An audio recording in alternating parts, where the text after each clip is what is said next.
Hello guys and welcome to another React tutorial. So today we are going to be talking about states in React. So this is a very interesting topic as we are going to try to understand how the ranging process in React actually works and how the use state hook in React goes about updating the state of our application. So before we jump in, make sure you hit the like and subscribe button. And yeah, so let's take a look at what we are going to study over the course of this video. So by the end of this video, you should be able to understand how setting state triggers re-renders, when and how state updates, why state does not update immediately after you set it, how event handlers access a snapshot of the state. Okay, so here I have a basic React project that I created using Create React app, and we are just going to go ahead and do some cleanup before we get started. So I'll just go ahead and let's select everything.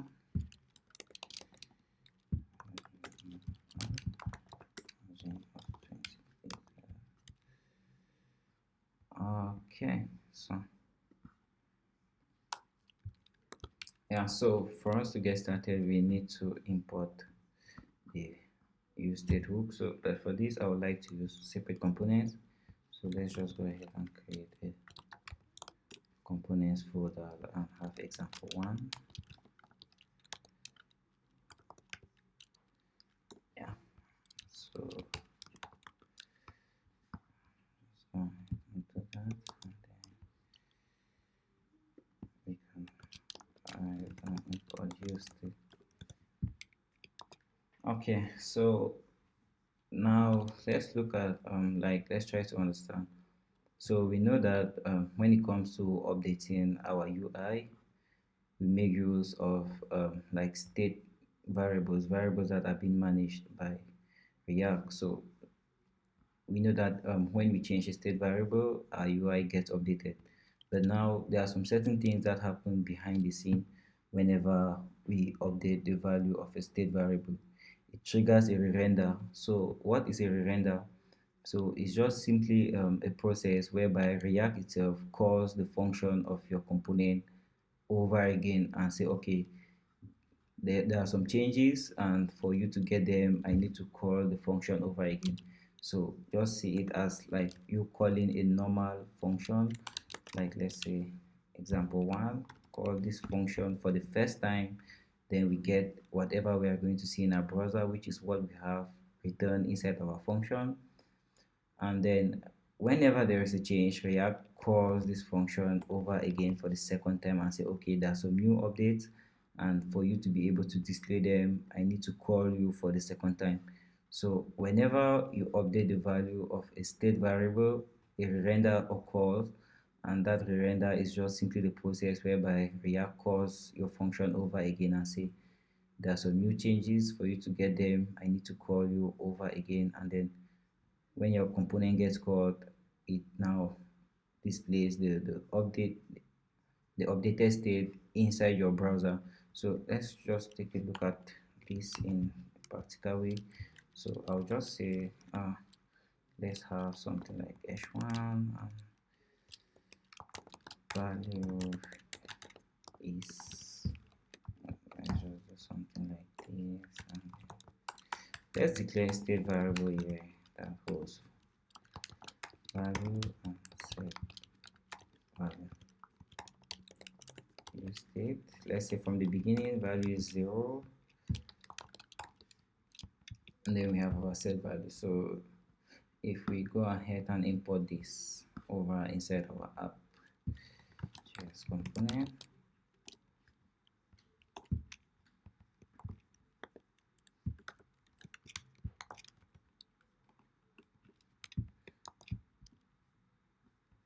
so now we have value is 0. So now this is what we get when the component is being called for the first time. So we get the current value that is being held by our state variable, which is 0, And now if this value is to be like, let's say we update this value, React is simply going to say, okay, there is a change inside your component. Then it's going to kind of call our function again for the second time, and then everything inside gets rendered. So you need to understand that state variables, this one important thing also, don't exist within your function. They exist within React itself. So React kind of have like a space out of your function where it keeps track of state variables, and whenever a state variable is updated, React now updates that value inside the state where it's being kept, and then when it calls your function over again, it passes now the updated state down to your component, and then your component can now render the updated state. So before a render occurs, React actually takes like a snapshot of the current state of your component, and then stores that in that like that space where it keeps the state, and then when it calls your function over again, it passes down the snapshot, like the snapshot that it took before the render occurred, down to your component with all the updates that it has performed. Like example, if you're updating the value of this state variable, React takes a snapshot of this current state and then goes out of your component function, and then updates that value, and then calls your function over again so that it can return the code for the UI, and then React passes down that updated state values into your component so that it can now be able to display the updated value in the browser. So let's see an example of this by adding a button, like a button that is going to update our state variable. Let's say or let's just say +1. Okay, so you increase everything by like +1 +1 +1. Now on click of this, we want to pass a callback function. Keep things simple. That will set value to, let's say value +1. Okay, so if we come and we're clicking this, you notice that the value keeps like incrementing by 1 every time we click on the button, and that is because whenever we make this change, React calls, like it takes a snapshot of the current state and then goes out of your function and perform the update on the state variables, and then calls your function over again so that it can return the updated UI, with React passing down the updated state variables values down into your component. So now there is one issue with updating state in React. So you need to understand that React actually takes like a snapshot of this, but it's not like when this guy gets called, it just stops and say, okay, there's an update that we need to do, and then it goes and start performing those things. All the events, all the actions inside your on click React kinds of like it quiz them up, like it takes everything, it makes sure it runs all the code inside this callback function, right? Before actually moving to the part where it kind of process everything and then perform the updates. So let's say we add something like set value again, value +1. Now this is where things become a little bit tricky.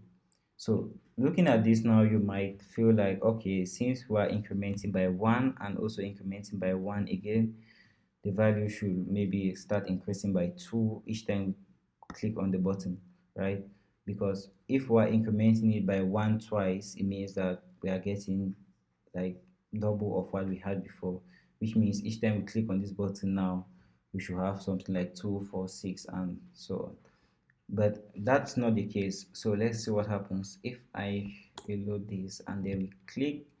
We still increment the value by 1 every time. So you might be wondering that, but why is it happening that way? So what actually happens is this: whenever we click on that button, React comes here and okay, it sees that a state variable needs to be updated. It goes and add this to a query. Like okay, let's say we have our query here, right? Let's say we have this, and then React comes and say okay, the value of state of the value of our value state variable here needs to be incremented by 1. Okay, React say what is the current value, because we're incrementing, we're doing the current value plus 1. What's the current value? 0.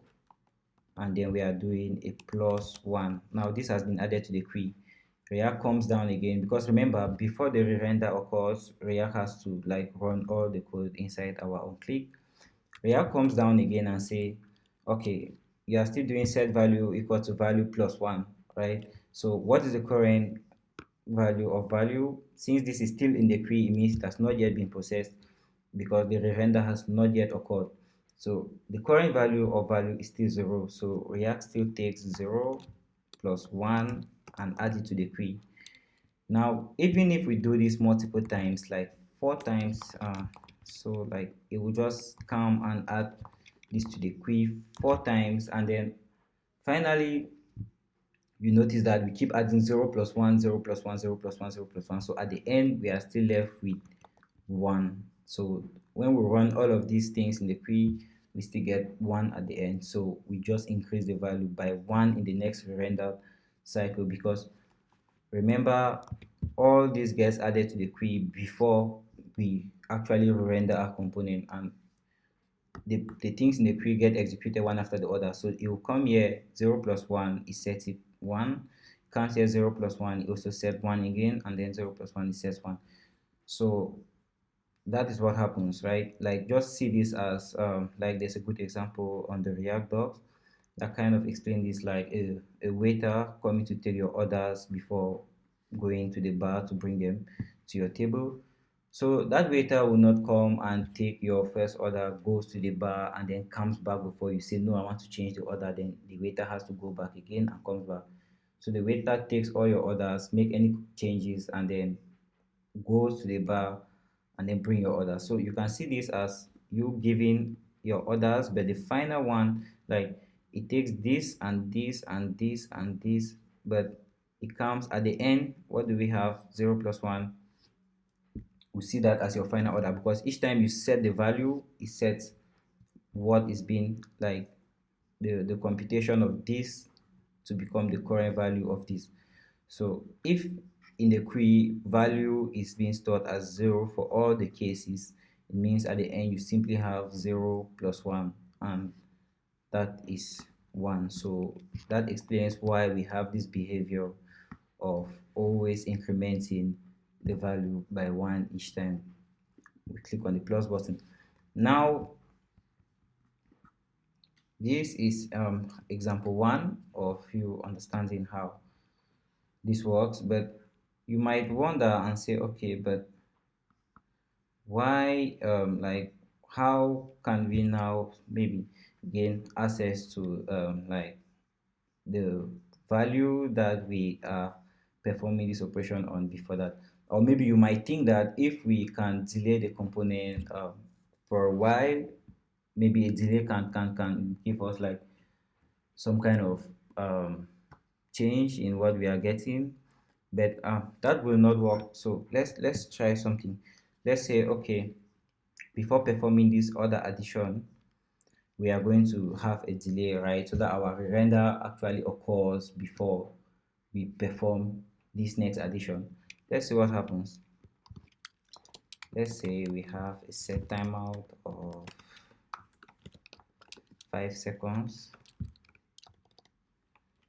and then after 5 seconds we want to go ahead and increment that value again. So mind you that before like when the render occurs, this guy will have to wait for 5 seconds before executing. But just try to take a guess of what our value will be like after waiting for 5 seconds and also incrementing the other values. Let's see what happens. So just take a guess before we go and try it out, and then we see. Okay, so we increase and we wait for 5 seconds. Now You might not notice anything, but let's also add something here to indicate that this actually ran after 5 seconds. Let's say alert run. Okay. So let's reload our page, increment this, and wait for 5 seconds. Then we should see our alert.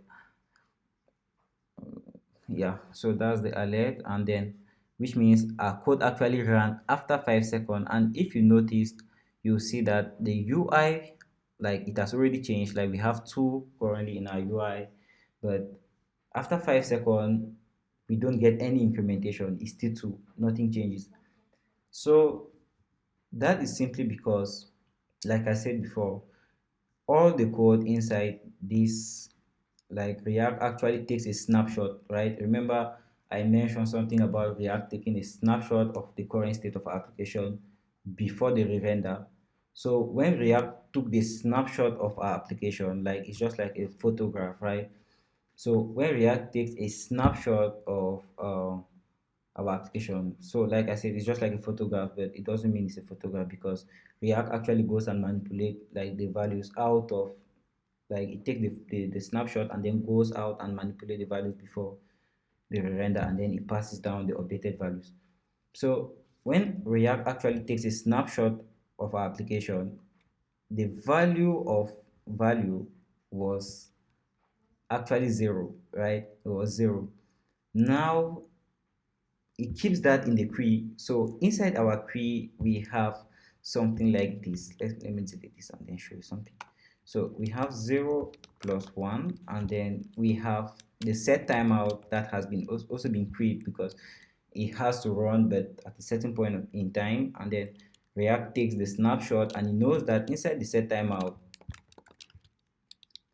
that has to run after 5 seconds, it knows that inside this set timeout what we have is simply this 0 plus 1, 0 plus 1, and 0 plus 1. So React actually has this stored somewhere, right?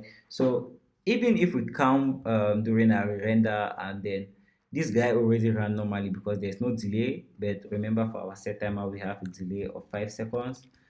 React already has this stored somewhere, right, inside the queue. So this guy already ran, so the operation has been completed. That's why we are able to see the updated value in our browser, right? That's why we're able to see the updated value in our browser while waiting for the set timeout. So while waiting for the set timeout to run, but remember that the set timeout that has been stored in our queue is a snapshot of the state of our application before the re-render. So before this guy got incremented to 1, React already took a snapshot for the like for our code where that value was still 0. React already took that snapshot and kept it somewhere because that's what React is going to use to execute the code inside our set timeout when it's time, right? So after 5 seconds, React still uses 0 and not the updated value because that value was only updated after the snapshot, so React could not use that value, right? So React simply did 0 plus 1 and then 0 plus 1 and 0 plus 1. So still we had 1. That's why after 5 seconds we see our alert, but nothing changes, right? Nothing changes. We still have 1 because React was still doing 0 plus 1, 0 plus 1, 0 plus 1. Okay, so with that, I think you understand that a delay cannot actually solve the issue, right? Having a delay and wait for the component to actually render before you execute does not make anything different because React already took a snapshot of our component, and then it is using that now to perform the operations. So that cannot solve the issue. Now we are going to take another example, right? We'll take another example and then we will come back and see how we can actually fix this, right? How we can actually fix this if we need access to the updated value before the render. So before that, let's take the next example and say, okay, let's create example 2. Since I don't want to use the same file, I'll just say example 2.jsx. Okay, so I will go ahead and copy things over to save some time. Okay. Now let's say we have our state variable again,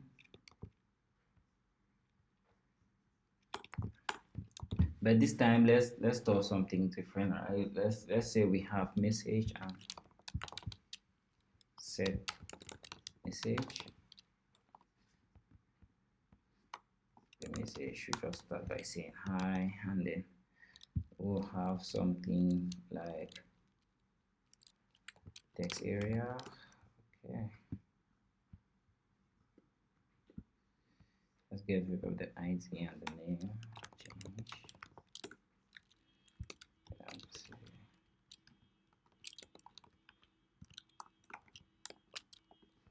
So on change of the value inside our text area, let's set our message to, okay, this is what we're going to do. I will have another select field here, and then option, the value of this option, let's say it is John. Then we have John, and then we have the second option, two. Then we have to, okay. So on change of this, what we want to do is we want to update the value of, let's say, name. Yeah, name is actually good. Name, and set name to state, or let's leave it like that by default. Yeah, and then we are going to go ahead and say the name, the value of this will be name, and then on change, want to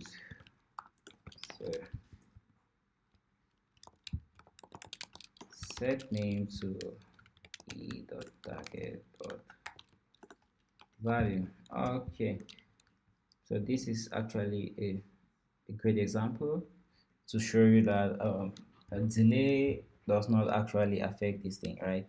So changing the value after the snapshot has been taken does not actually do anything, and we are going to demonstrate that with this example. So yeah, I will just do alert of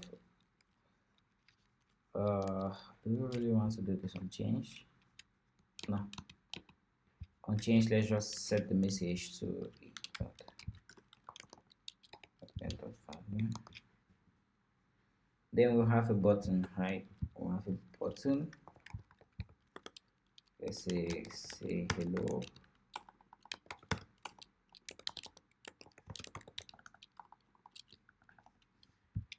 Okay, so on click of this button, we just want to say alert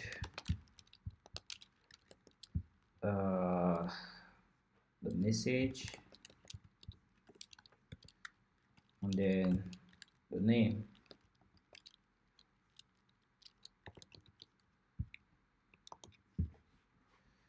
Okay, let's say message, and then let's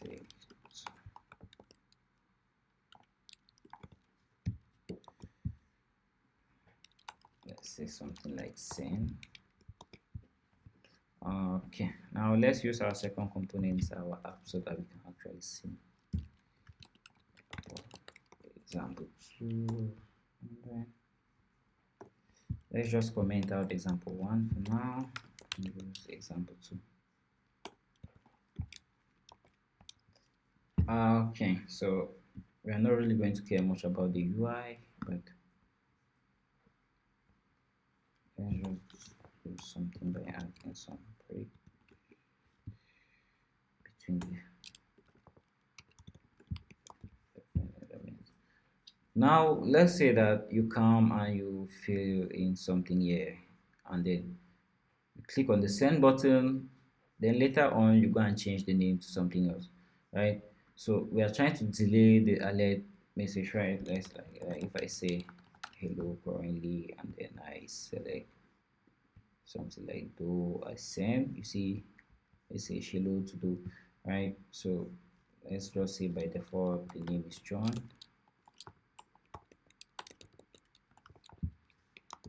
So that if you don't change the name, we have John by default. Right, so if I say hi and I send message, we say hi to John. Okay, so let's delay this alert, right? Let's delay this alert. Let's do this after 3 seconds or 5 seconds. Yeah, so I'll do this after 5 seconds. I'll do this alert after 5 seconds, right? So if I come here, let's first reload the browser just to be sure. So we say hello, and then we click the send button. Then I switch the name to Do. What do you think will happen after 5 seconds? You see, we get hello to John, even though we already switched the name to Do, right? That is because when we pressed our send button, like when we clicked on the send button, React took a snapshot of our component at that current moment, right? And at that current moment, the value for name was equal to John, right? So whatever action that is being taken after that moment does not matter, right? Because React already took a snapshot of the component and it is holding that somewhere, right? It keeps that somewhere and knows that, okay, during the next render, these are the updates that I'm performing and passing them down. Whatever was done after that can only happen in another re-render cycle, right? Not the current one. Because after pressing that send button, after clicking on the send button, we have took a snapshot of the current state of our application, and then that is what it's going to use for the next render cycle. So that's why you see we still get hello to John and not Do, right? But if we are to do it again and then we maybe switch back to John, we are going to be getting Do, right? Because at the moment it was Do, not John, when we have to the snapshot. Yeah, so hope this kind of like explain on and maybe throw more light on the concept that on the concept that you performing any change after the snapshot has been taken does not really affect the component. Now back to our example one, right? Back to our example one. What if you actually want to be able to access the, the current value, right? The current value before the like in this case where we have multiple additions. What if we actually wanted this to happen, right? To add this value multiple times on the previous addition. What if we wanted maybe 0 plus 1 and then 1 plus 2 and then this and that? So the way you can do this is by using passing a callback function to set value, right? So if we pass a callback function to this guy, what happens is, let's say value is value plus 1. If we do this for all the cases, let's just do it 3 times. And then we change this plus 3. If we do this and then we refresh our page, okay, let's uncomment our component. All right, let's uncomment that. And we click on this. Now we notice that we get 3, and each time we click, we keep incrementing by 3. So that is because when we pass a function, when we pass this function, this arrow function, this callback function to set value, what happens is that React comes to the queue. Rather than saying, okay, it will register 0 plus 1, 0 plus 1, 0 plus 1, React comes and register a function that is supposed to be called, right? It comes and register a function. So this is what React registers in the queue. It registers a function that will take the current value and then add 1 to it, like this. So it registers this function, let's say 3 times, each of them, like each one taking the current value and then adding 1 to it, the current value and then adding 1 to it. So what happens now is this: after this first addition, the value is equal to 2, which is 0 plus 1. Then here we are not more storing 0 plus 1, right? We are not more storing 0 plus 1 since React has a function that is supposed to be called, because at this level, right, at this level, React calls the function. This will be equal to React calling the function, and then the function performing this operation, and then the value becomes 2.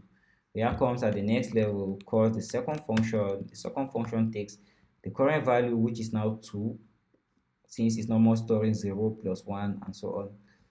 Current value, which is now 2, and then adds 1 on it, and then we get the next guy. You see, it increments this, and then we get the next guy. So here 0 plus 1 becomes 1, since the value was 0 initially. Here value plus 1 now becomes 2, and then the third time the current value, which is now 2 plus 1, becomes 3. So that is how React goes about updating, right? Since we're passing a callback function, React now stores these functions and execute them one after the other. So each function now getting access to the value that was computed by the previous one, and then performing its addition based on that value. And then the next function getting the value that was computed by the previous one, and then performing its own operation based off that value.